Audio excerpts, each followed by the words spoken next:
За аймгийн иргэдийн хурлын төлөөлөгч гэрэл тодтой үзэгч та бүхнийгээ уулзуулаад байна. За гэрэл тод төлөөлөгчийн хувьд бол аймгийн иргэдийн төлөөлөгчдийн хуралдаа цэцэг сумыг төлөөлөн сонгогдсон ийм төлөөлөгч байгаа.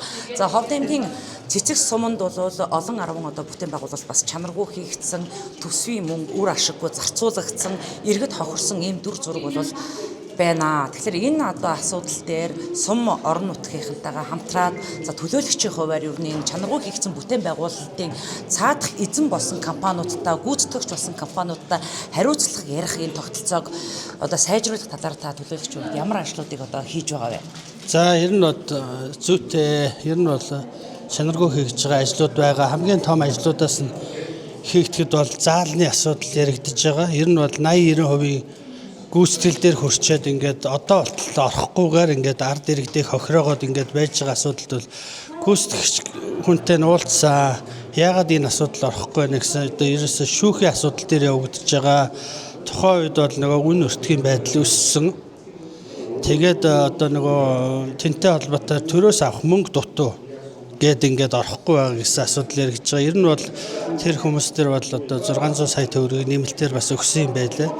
Тэгээд ер нь бол яг ийм байдалтай маш олон компани байгаа гэдэг ийм хариулт өгсөн. Тэгэхээр энэ бол миний бол шийдэх асуудлаас давцсан асуудал. Энийг аль болох оруулж өгөөч гэдэг ийм санал тавьсан. Тэгтэл одоо шүүхээр явж байгаа гэсэн ийм асуудал яригдсан. За хоёрдугаар хамгийн том асуудал бол тэр цэцэг сумын стадионыг бол ерөөсөө хүн харахад үнэхээр сэтгэлгүй хийцсэн байгаа шүү дээ. Ер нь бол нурдган нураад ашиглалтанд орж амжаагүй бараг 100 жил эхэлж яхад нурж ирсэн.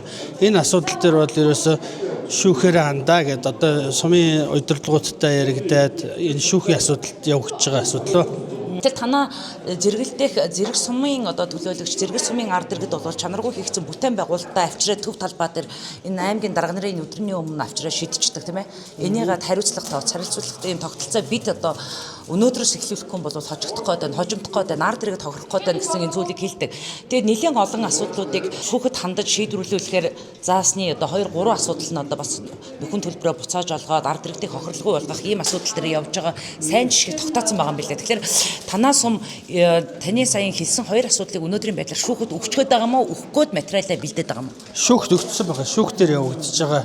Нөгөө заалны асуудал бол бүр нэлээд шүүхийн асуудал дээр явагдаж байгаа. Тэр стадионы асуудал бол шүүх дээр явагдаж байгаа. Энэ мэд чанаргүй бүтээн байгуулалтуудыг цаашид сум орон нутаг баг ард иргэд хүлээж авахгүй байхын тулд юун дээр анхаараасаа гэж та төлөөлөгчийн хувьд бодож явдаг вэ? За ер нь тэр хүлээж авч байгаа комиссаасаа ихсүүлэл ажиллаа зөв хийх хэрэгтэй байхгүй. Эхнээсээ л зураг төсвийн дагуу ингээд хүлээлгээд өгчдөг, авчдаг ийм тогтолцоо байх юм бол ийм завхрал гарахгүй шүү дээ. Явцын хяналт бас чухал баг тийм ээ. Тий, явцын хяналт чухал. Тэр заалны асуудал бол дандаа эдийн засгийн хувьд л үн тээврийн асуудал өссөн, дээрээс нь нөгөө ажилчдын цалин өссөн гэл ингээд яг хуу дахиад 600 сая тавигдаад тэрнтэй холбоотой дахиад тэр нь бодохгүй байна гэл тэгэл ингээд сунжирсан байлээ. Даруй сумын заал, цэцэг сумын заал ингэсэн. Ер нь бол Алтай Малтай сумын заалууд бол орцсон байгаа сайн жишгүүд бол байгаа шүү дээ. Яг адилхан төсөв тавигдсан, адилхан тендертэй явж ирсэн. Яагаад зарим нь орохгүй гэдэг чинь бас асуудал их байгааг илэрлээ.